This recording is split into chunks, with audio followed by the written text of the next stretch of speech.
Hello and welcome to the latest episode of Nerds Amalgamated. I'm the Professor and I have my co-hosts, DJ and Bucky. How are you going, DJ? Oh, I'm going good. I'm good. Being hyped up for Good Friday tomorrow. Needed that holiday. Yeah, you're still a slave to the assignments. What about you, Bucky? Yeah, I'm still a slave to his assignments as well. This is why you never offered a proofread for someone. I don't mind helping him out. That is the nicest thing he has ever said about the DJ on a recording. I know he did say a couple of nice ones, but on a recording, which means we're going to have to throw this one away and start again. No, okay, I'll go on the record. From his first assignment to this one, his writing style has improved dramatically. That's the natural learning neural network in practice. No, this is much more than normal. This is going through the buck school of physical altercations and dragging you kicking and screaming into an improved writing style. All good. I think I'm embarrassing him now. I'm being bashful. Stop.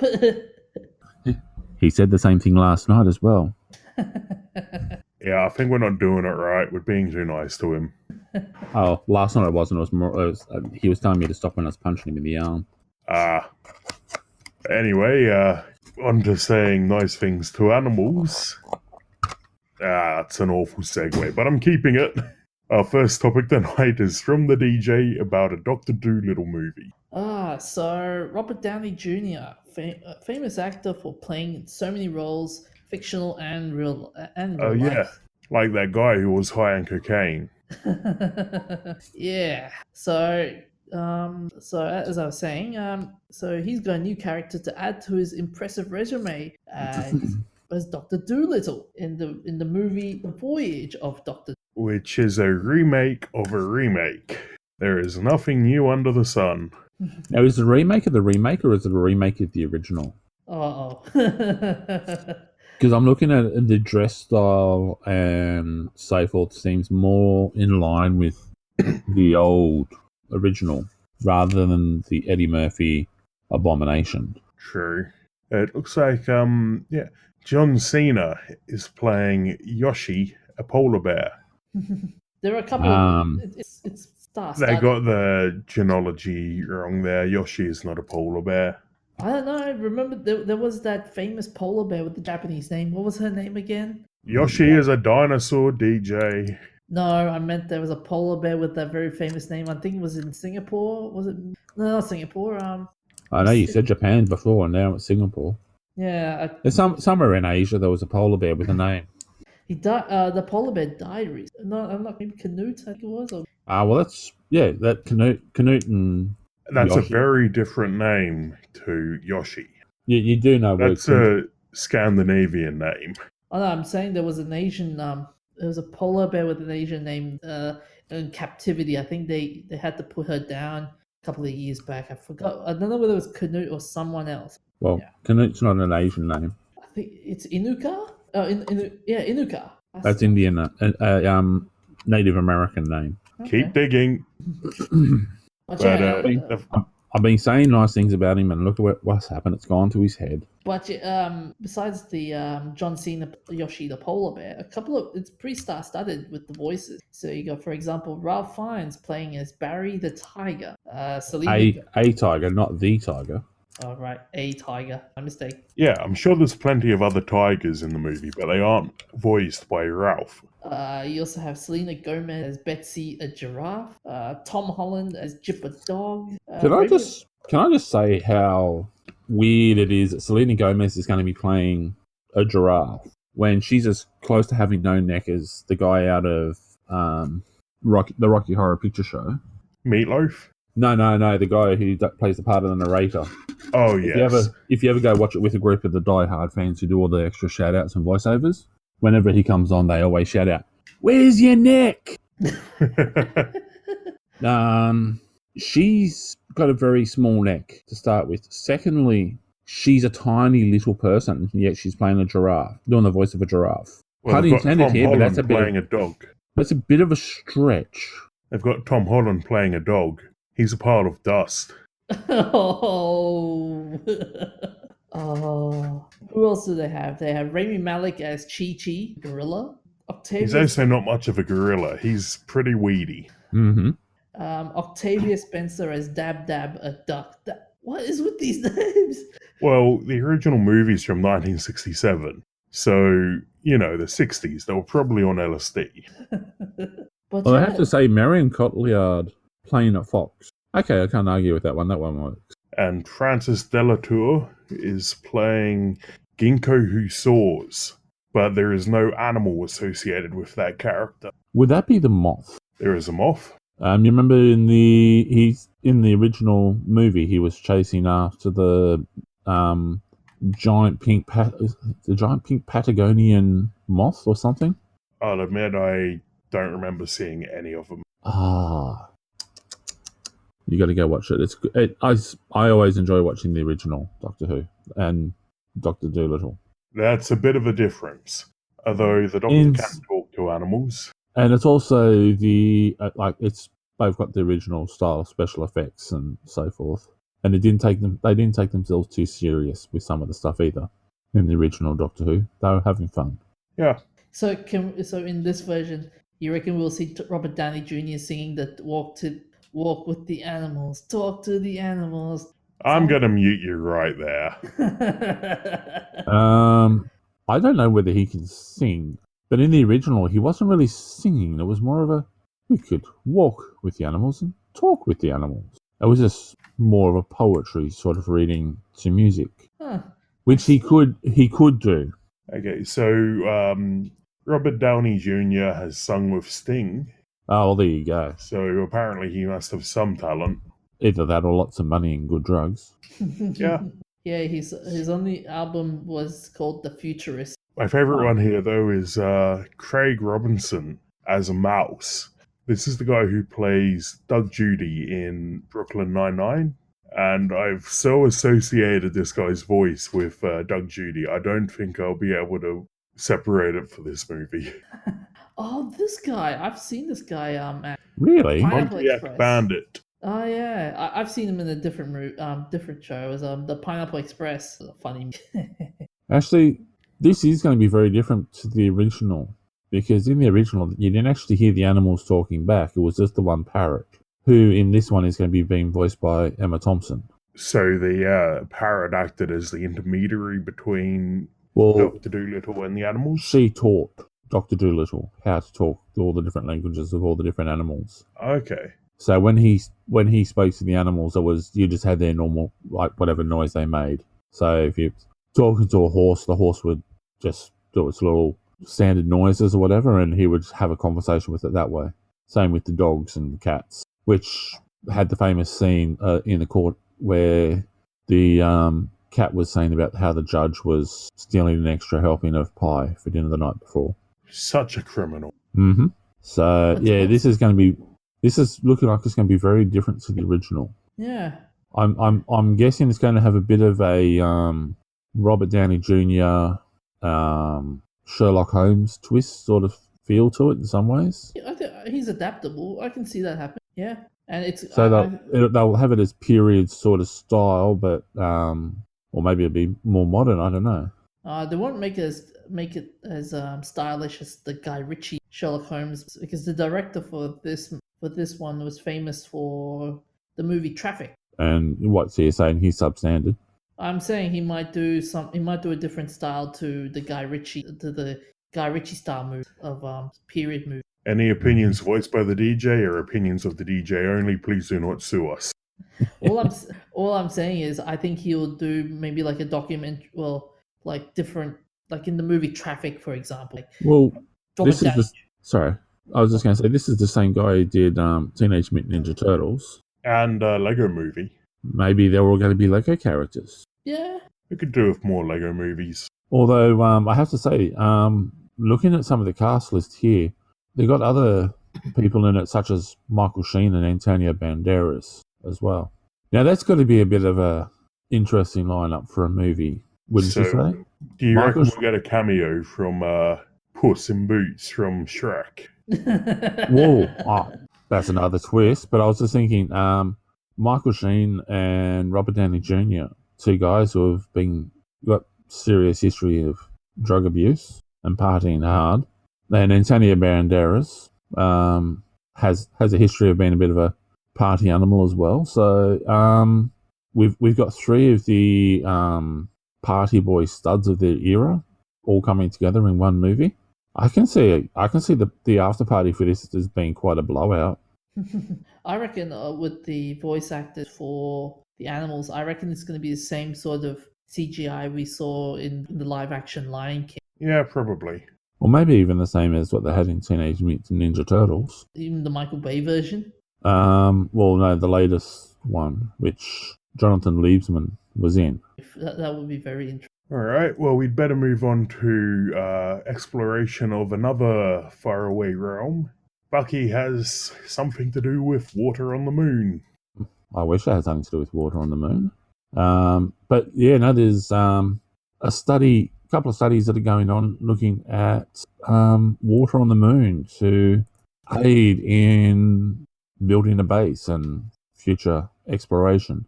So if you cast your mind back, I'm just trying to make sure I get the correct name.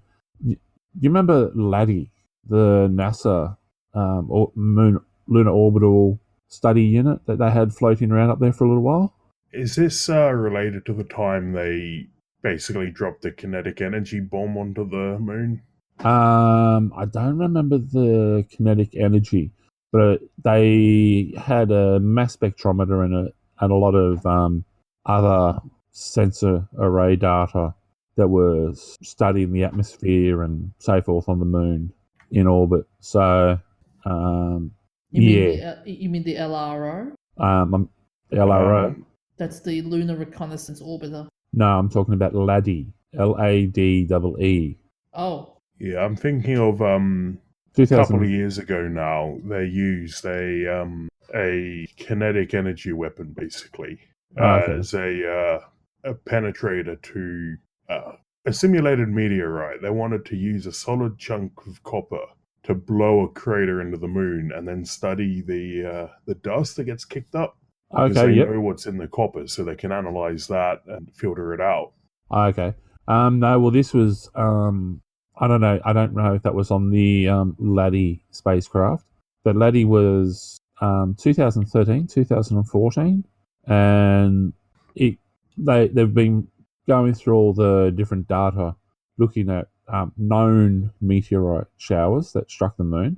And they've also found others that were previously had avoided notice, and they're discovering the fact that there's water being released into the atmosphere when the meteorites strike. So and it's not all coming from the meteorite, some of it's actually coming from the surface of the moon. So the good thing with that is it looks there's further research required, which means they've got to send people to the moon to dig below the surface to find out what the moisture content is to help plan with building an actual base on the moon for future research.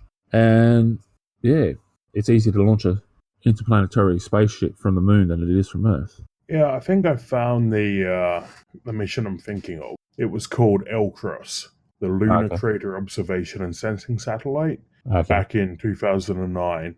Yeah, now well, the LADEE one, which I got on here, in this was it was managed by NASA's Ames Research Center in Silicon Valley, and it's actually detected vapor using the neutral mass spectrometer. So, yeah, they're looking at I've got to make sure I get the correct term here, the exosphere of gases around the moon.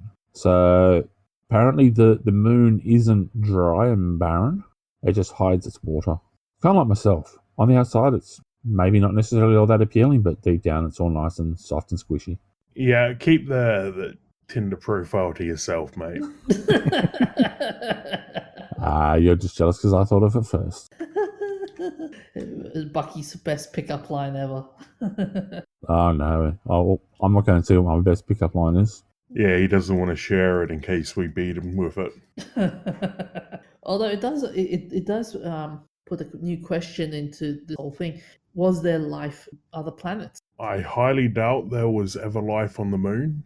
I wouldn't be surprised if there was at least proto-life on Mars. And I don't know enough about the other planets, except maybe I think Titan could have water-based life. Mm-hmm. So that's actually one of the interesting things out of this article is they talk about the fact they use the term water for when they talk about some of these liquids, but they're using it to discuss water as H2O and also hydroxyl, which is OH for its chemical signature, which is a more reactive relative of the H2O. So, yeah. That's worrying because they refer to water as the universal solvent. Yeah. So I wouldn't want to take a shower in hydroxyl. Well, yes, it could be a bit of an interesting side effect. So, yeah, they got to work out exactly what it is, and so like that's the reason why I say like when they talk about the water on Titan, my understanding is it's more it's actually not even hydroxyl; it's more acidic. Okay. But they haven't actually had anything go down and collect a sample to be able to tell us exactly what it is. So, yeah. Unfortunately, they say that they would need to process a ton of regolith to collect 16 ounces of water, which is annoying. They use metric ton of regolith, 16 ounces of water. Get your system straight, people. Hey, all I know is the exciting part about this is the fact that they're saying they need to have someone go to the moon. Yeah. And this is going to be upsetting NASA because NASA said they're not planning to send anyone to the moon in the near future. But now they've got to because they've got to know what the answer to this because then they can build a space station up there. Although if they only send one person, I've seen how this movie goes. Uh-oh.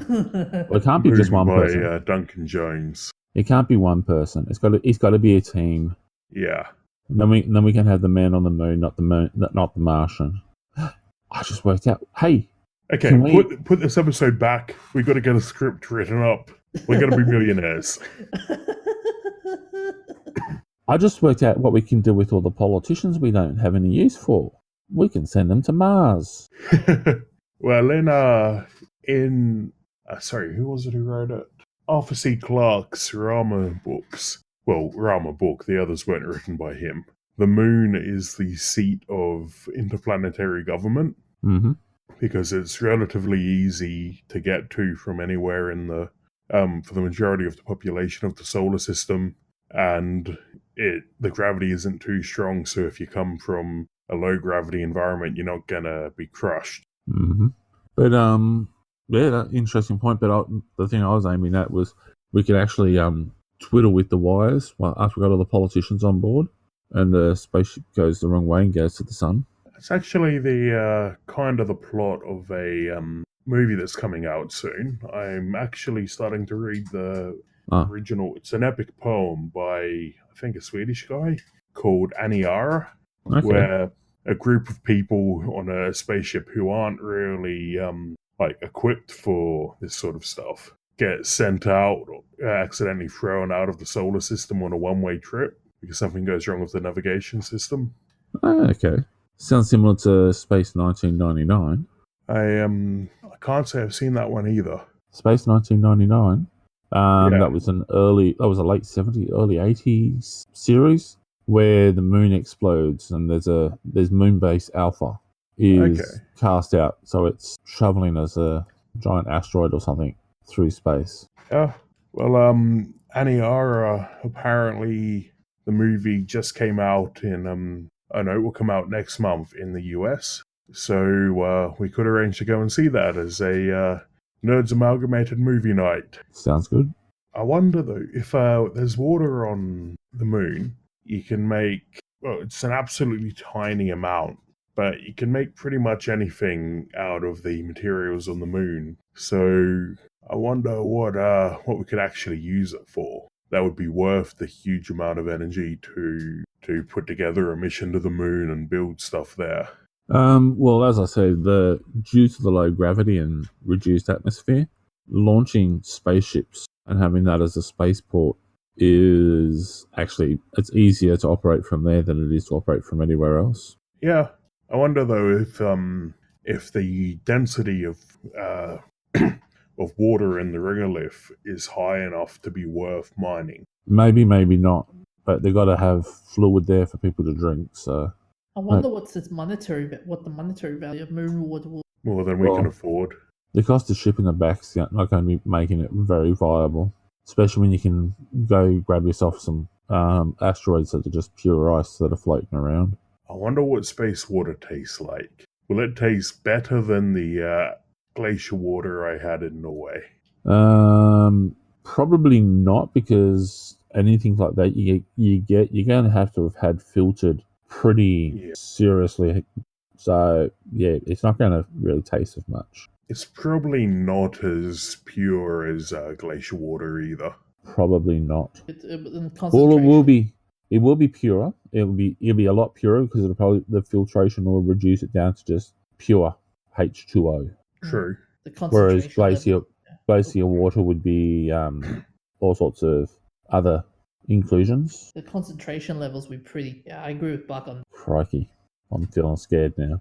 So, you know how there's like booze clubs where you get little bottles of whiskey or whatever shipped to you? Mm-hmm. What about water club? Glacier water, asteroid water, moon water. Well, I know that there already are water clubs that they have glacier water, iceberg water.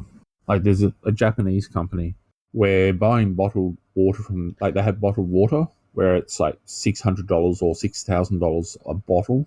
I can't remember the exact price, but they have teams of guys who go out and they find the biggest and bluest iceberg that they can find, and they drag it back to a ship that cuts it up and melts it down. So you're drinking water that was last water thousands of years ago. So they actually got there. So there is already a water club. Okay. And there are water snobs. Imagine going to a restaurant in the near future and you go, this is Chateau the Iceberg. This was made in 2019. Would you like to drink? It'll be like wine. I'd probably slap you just for talking weird. Yeah. Unfortunately, it looks like we've missed out on that $1 million plan. Oh. But I'm sure we'll come up with one day.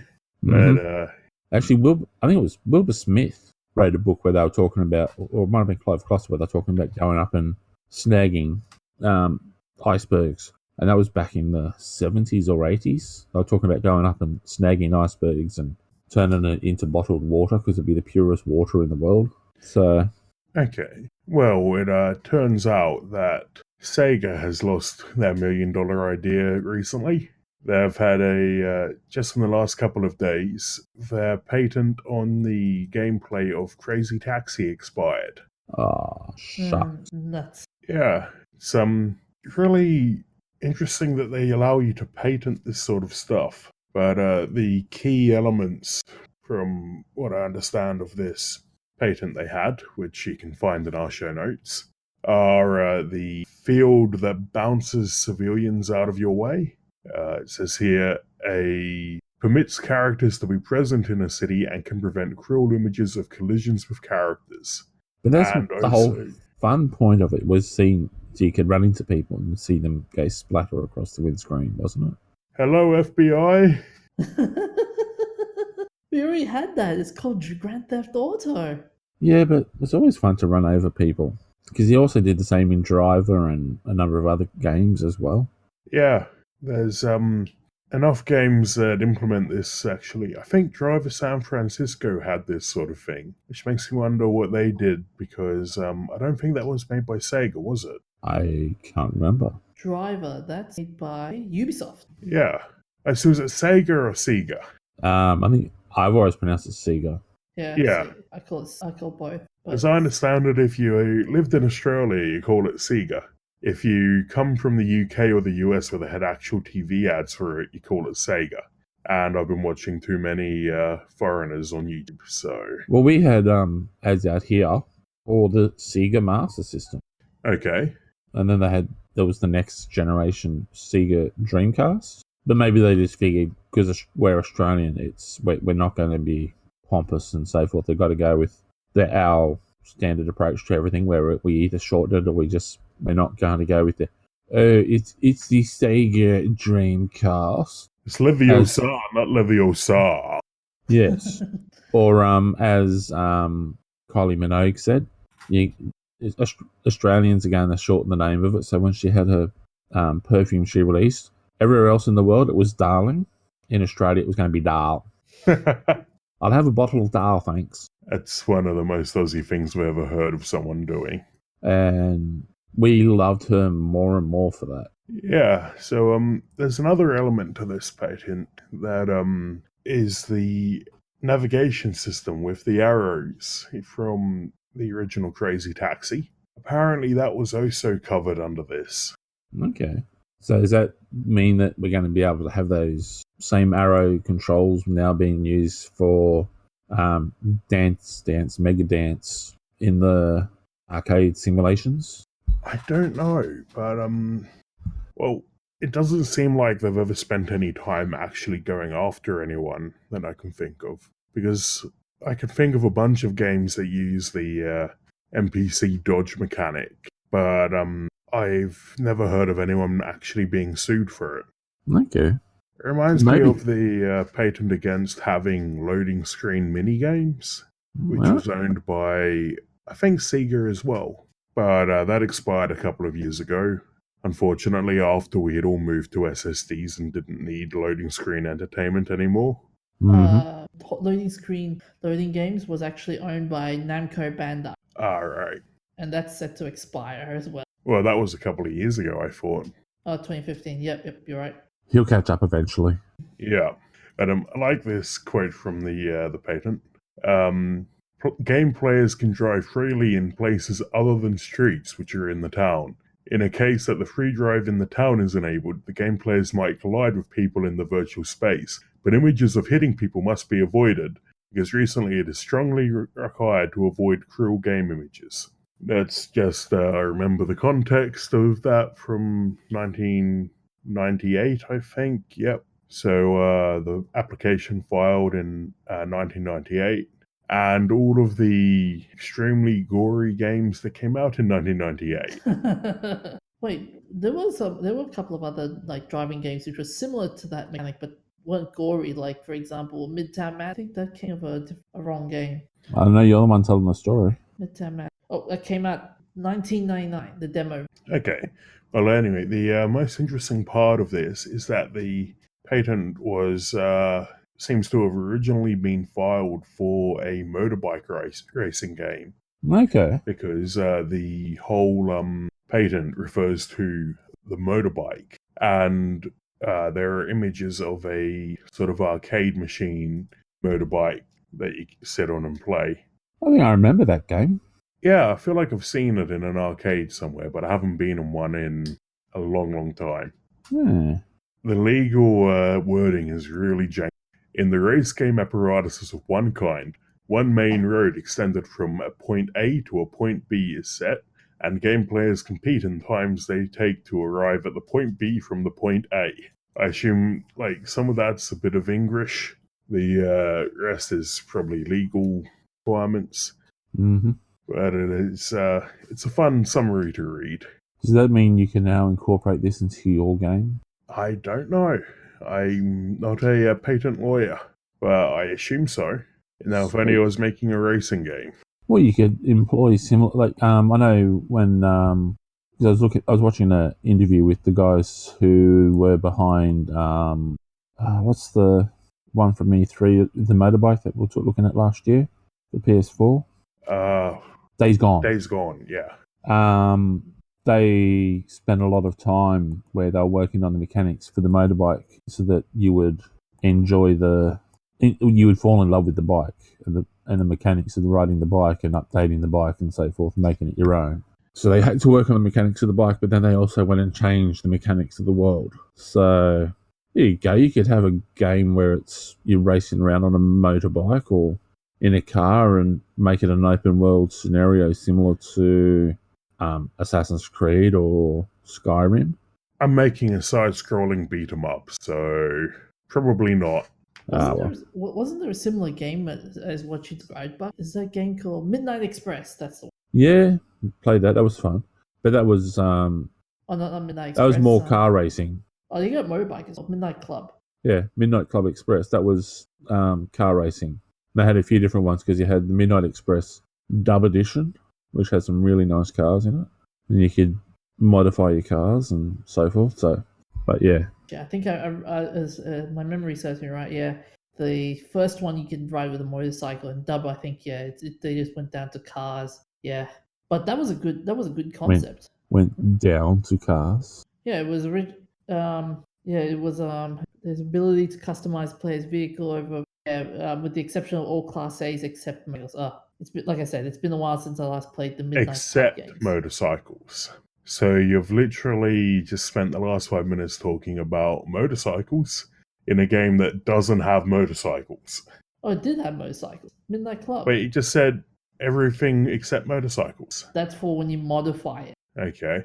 So you can't modify a motorcycle in a club game. You can only modify the car. Okay. Alright, well, let's move on to games of the week. What have you been playing, Bucky? Well, I've been playing Car Simulator 2015, but I've also just updated that so that I've joined in with everyone else that's downloading a free copy of Assassin's Creed Unity, and yeah, just out of the fact that it's been released available for free by Ubisoft. So if you haven't got it, you can now go get it for PC.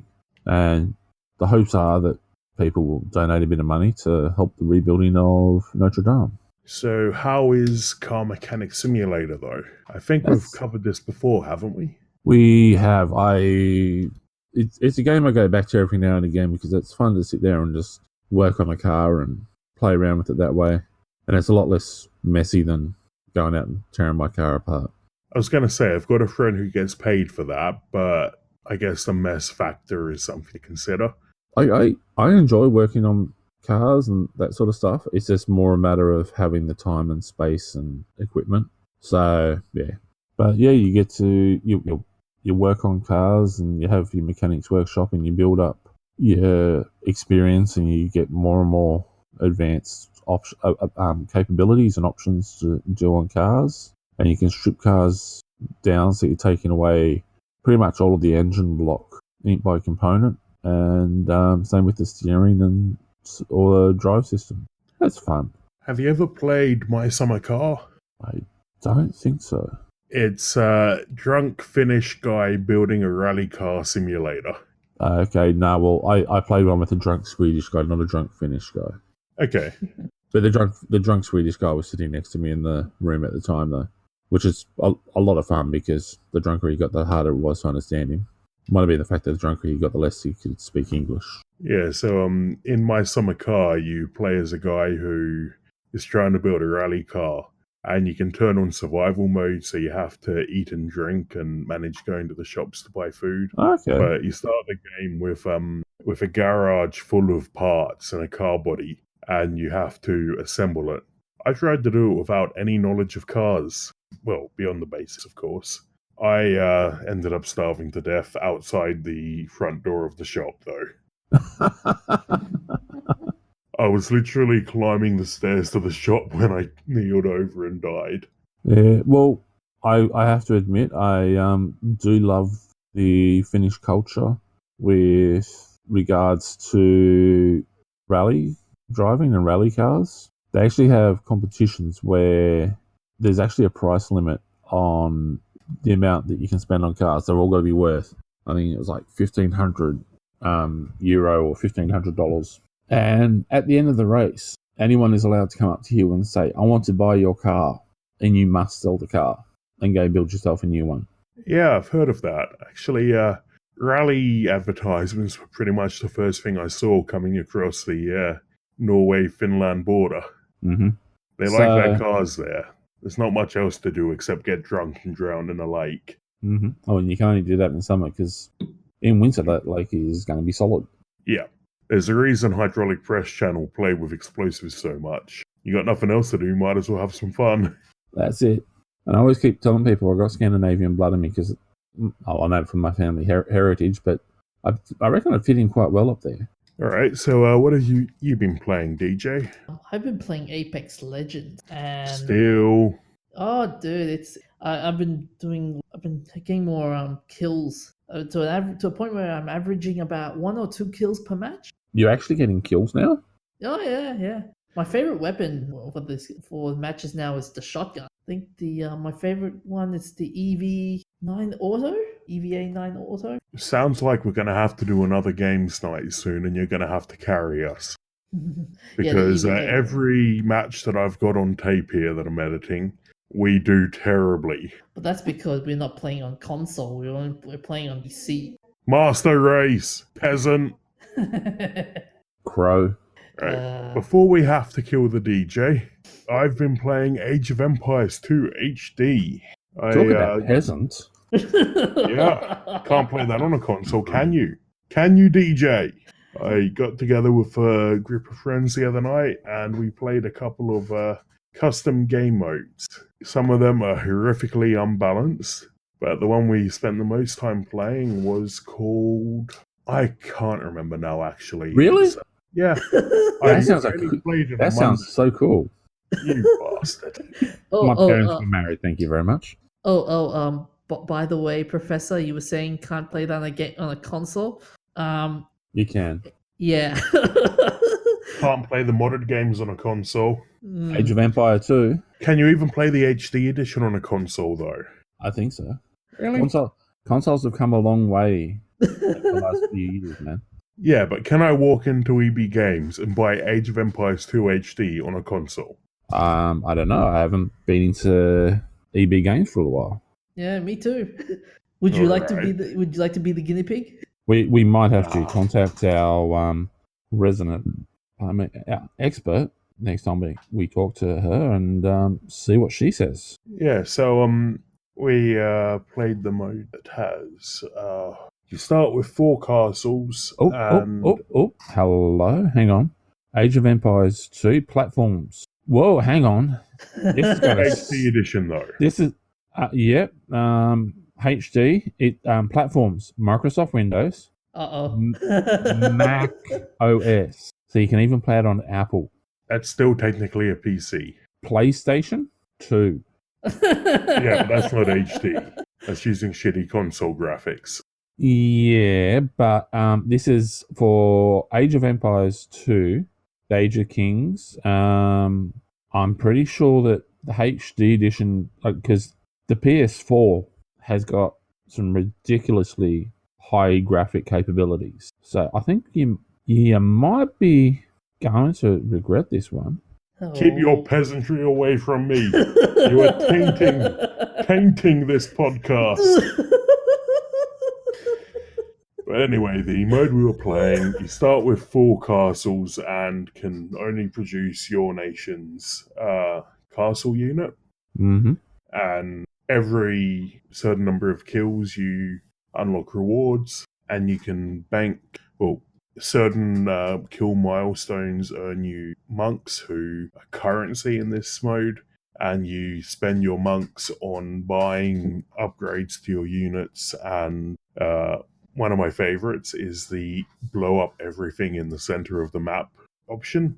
Mm-hmm. So you just wait for a couple of people to go and be having a big fight in the center of the map and walk a couple of monks over into it, all die. Sounds cool. Yeah, so let's move on to the shout-outs. This week we have the 15th of April this year, the Notre Dame de Paris Cathedral caught fire, which, interestingly enough, was on the same night as the Alaska, however you pronounce it, mosque in Jerusalem. So, coincidence? I think yes, probably. But it is interesting that 2 very old cathedrals caught fire in the same night. Except one of them isn't a cathedral. It's the same thing. They're all the same thing. We'd just like to take a moment here to say that he is expressing his own opinion. Please do not come after the rest of the Nerds Amalgamated cast and crew. I mean, it's not like they even have different gods. Get some originality, people. At least the Scientologists have their own book. Once again, we just wish to say... Come at me! Before we start an international incident, I'll fight you all! Just to go back a second here, Age of Empires 2 HD is on the Xbox.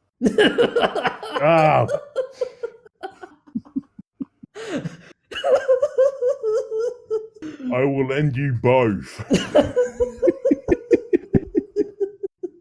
On the 16th of April 1850, Marie Tussaud, known for her wax sculptures, and Madame Tussaud, or yes, it's Tussaud, isn't it? The sword. The Tussaud, okay. The Wax Museum, founded in London, died of pneumonia at 88 in London. On the 16th of April 1977, David Soul of Starsky and Hutch had a #1 hit on the US pop charts, which was "Don't Give Up on Us, Baby."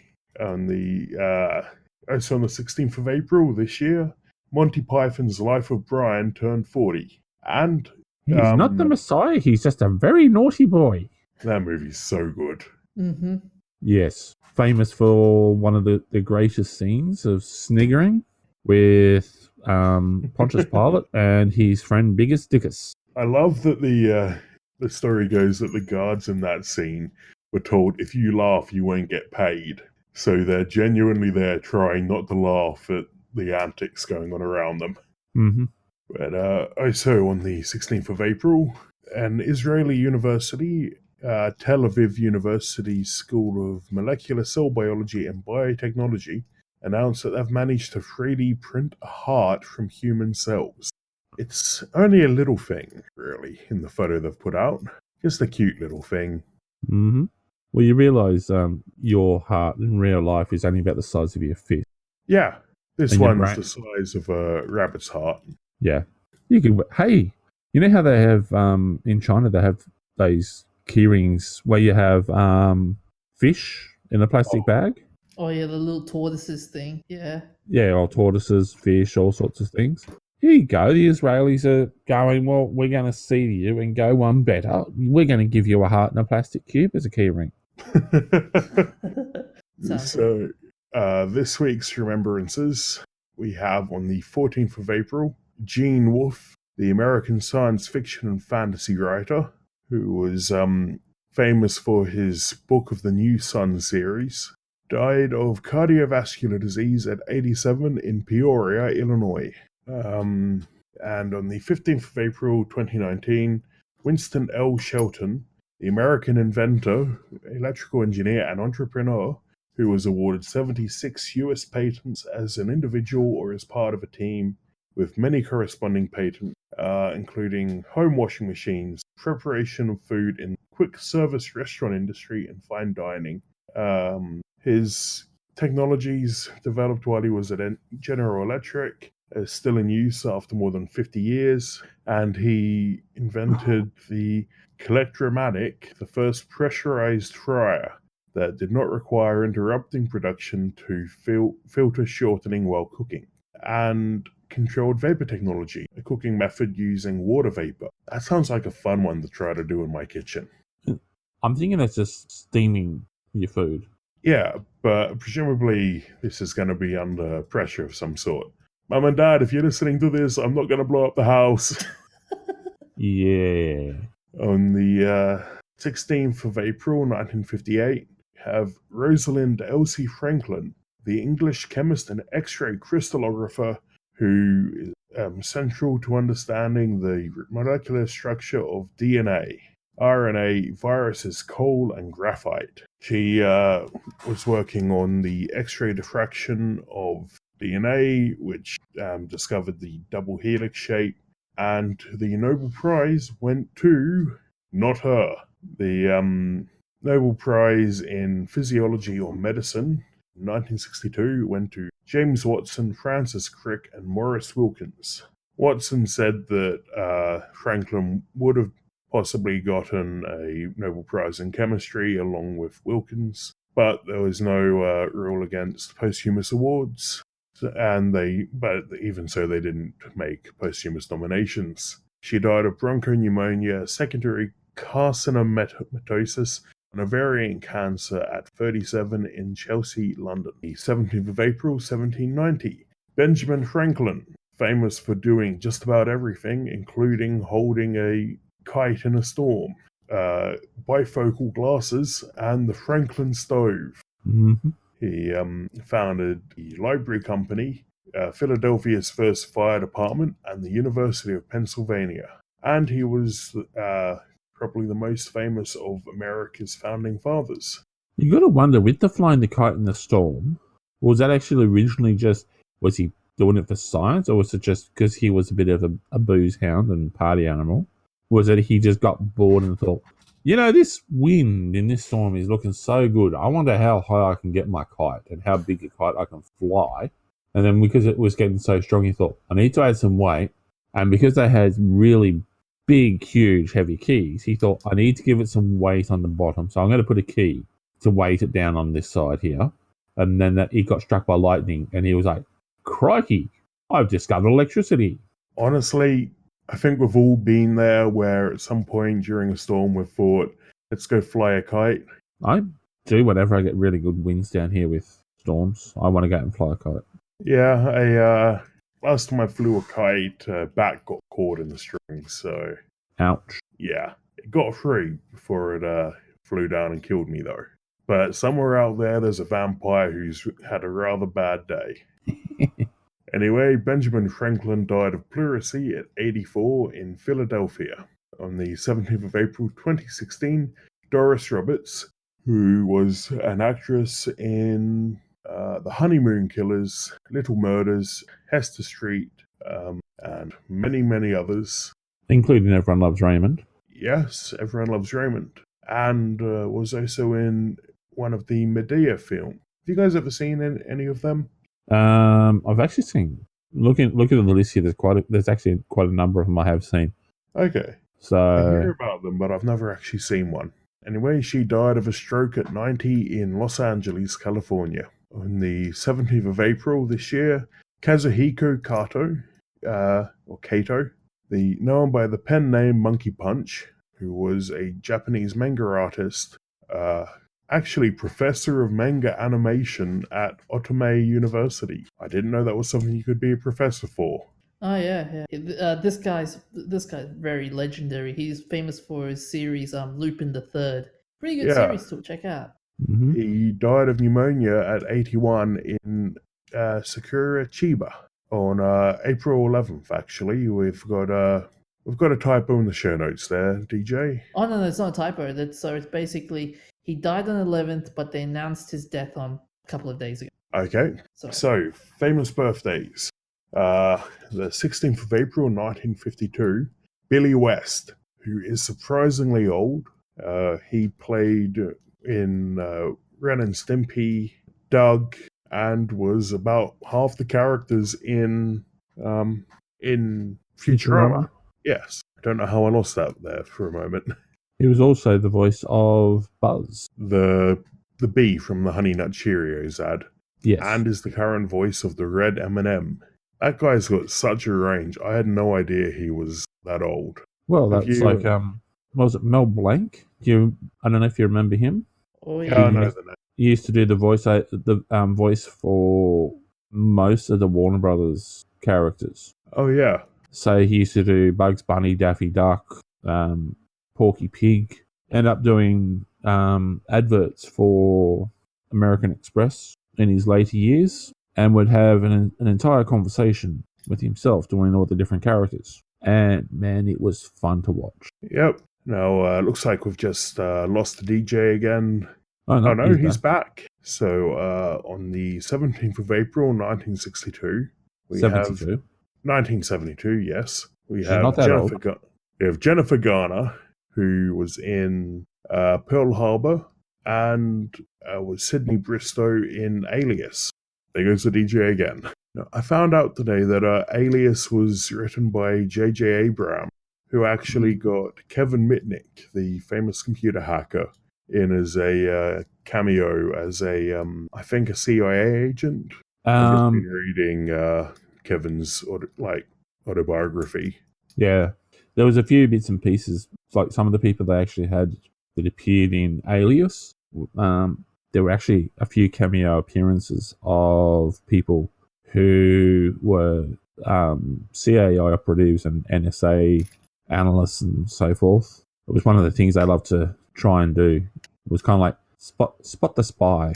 They'd normally have them in as the most innocuous positions though for some of them. Like I remember there was one of them where the spy, they had a CIA recruiter and training officer who had been burnt from being able to do operations because their identity had been revealed by Congress, and they were in one of the shows, and they were playing the part of someone working in a coffee shop. But it turned out this particular person was someone who actually helped train Jennifer Garner in some of her behavior as the character. That's pretty cool. It is. She was also in as a cameo in Catch Me If You Can, which is about the famous con man Frank Abagnale. Mm-hmm. So she rubbed shoulders with a lot of infamous people. She has. She was in 13 Going on 30, Daredevil and Elektra, Juno, The Invention of Lying, Valentine's Day, Dallas Buyers Club, and Love, Simon. And most recently, I think is it Spearmint or Peppermint? I don't know. I haven't heard of that one yet.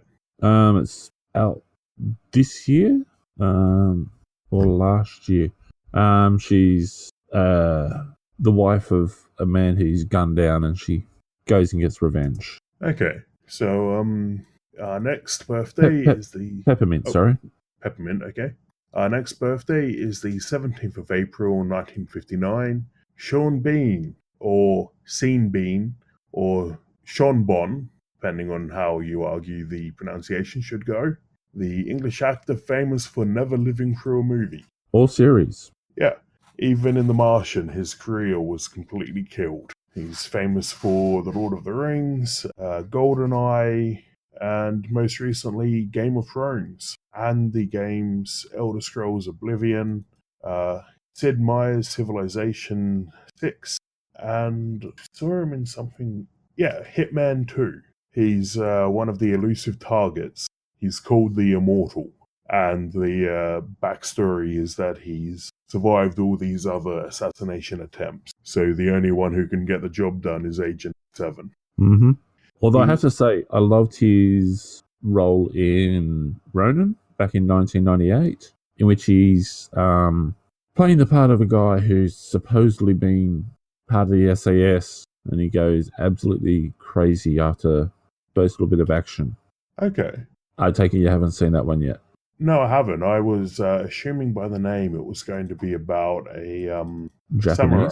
Yeah. No, it's Robert De Niro, Jean Russo or Reno, and a number of it's a pretty star-studded cast. And they're all like ex-spies or criminals, and they've got to try and steal a briefcase from the Russian mob.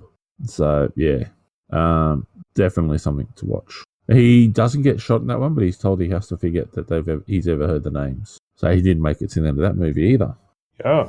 The next one is the 18th of April, 1927. Samuel P. Huntington, the American political scientist who coined the term Cold War, and he argued that future wars would not be between countries, but between cultures, and that Islamic extremism would become the biggest threat to world peace. He was born in New York City, New York. He had some interesting foresight there about the rise of ISIS, the other extremist group, for 1993. I wasn't aware of any particularly big terrorist groups around then. Well, you were seeing the rise of some of the stuff because they'd had all the issues that have been happening for over a decade with Iraq and Iran. They had already had the invasion of Kuwait, and it was Desert Shield in 1991, where they pushed Saddam Hussein out of Kuwait. There'd also been a number of other groups coming up and causing problems around Yemen and places like that. So I'm just struggling to remember all the different bits and pieces here, but yeah. Yeah, it was also so long ago. I think I was only a teenager then, but yeah, there was a lot of this sort of stuff was happening. So there was already a lot of the indication that there were these pretty severely extreme operationals happening. So yeah, and when you look at the Middle East region, there's been a quite a number of extremist clashes over the years. So, yeah. Saying that you're going to get an extremist group coming out of that area is kind of like saying you're going to get a cup of water out of the ocean. Not that I'm trying to be offensive, it's just you got to love the passion and fervour of the people from the Middle East. Watch out, is Samuel's ghost will come and haunt you for saying that it was obvious that this was going to happen. Well, I think he even would have said it's obvious it's going to happen. He was just voicing it, saying you realise this is going to happen and you lot of being stupid creating more and more of these problems. Except he probably said it in a politer way. Yeah, he probably didn't try to grab the president by the tie and yell, "You idiot!" He probably wanted to, considering the fact in 1993 that was George Bush Sr. So, yeah, like honestly, you got to wonder about George Bush Sr. Your father, George Bush Jr. to start with, like that's just straight away a bad mark against your name. Yes, Bush family, if you want to airstrike us, please don't. Yeah. Actually, given the history of the Bush family with their airstrikes, I'd probably actually survive and they get my neighbours or someone else. There's a school down the road. They'll probably hit that. Oh no, we're never going to be able to go to America. We'll be on all of the lists of subversive persons. We can hope. So, anyway, our events of interest this week starts with the 16th of April, 1705. Anne of England knighted Isaac Newton at Trinity College in Cambridge. Mm-hmm.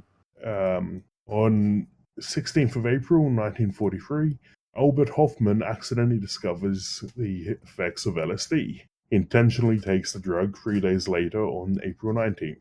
And I think you said that back then was April 19th was a Friday, didn't you, Bucky? I said I wonder was April the 19th, 1943 a Friday night, and was he just gearing up for a good weekend? So 19th. April the 19th was a Monday. There you go. Shows how good a week it was. Yeah. On the 18th of April 1909, Joan of Arc is beatified in Rome.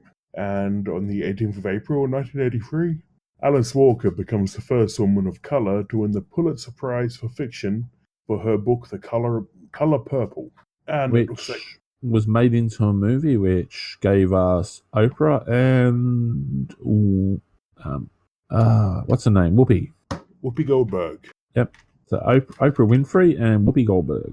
Yes, and I commented on the other day asking whether Whoopi Goldberg still had her eyebrows back then, which it looks like she did, because ever since someone pointed it out to me, I haven't been able to unsee it. Whoopi Goldberg has no eyebrows. And now you've just passed on that situation to everybody else. Yep. Yeah, it looks like she does have very faint eyebrows in The Color Purple. Mm-hmm. But that's all we have time for this week. So check us out on Twitter at namalgamated. Email us at nerdstoryamalgamated@gmail.com.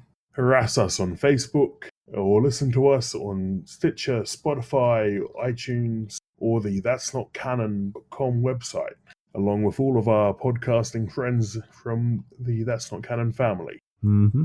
Actually, we haven't done the bingo session this week, so we better wrap that up quickly. Yes. All hail the penguins, our rulers and overlords. And kill two birds with one stone. Check out conspiracy theories that aren't about penguins on Elvis Lives. Yes. Also, remember, the Chinese aren't hackers, they just got better computer systems. Yep. And what was that other podcast you were saying about for true crime? Yes, I was talking about a podcast outside our network called My Favorite Murder, who end their shows with "Stay sexy and don't get murdered." So we have to give them an award and shout out just because that line is epically cool. Not as good as "Take care of yourself and stay hydrated," though. Take care of each other and stay hydrated. That's it. Tali would be so disappointed in me. No, she's a nice person. She'd forgive you. But anyway, that's all for next week, so we'll see you next week. Hooroo. Have I forgotten something? No, as he said, that's all for next week, so we'll see you next week. That's all for this week. We will see you next week.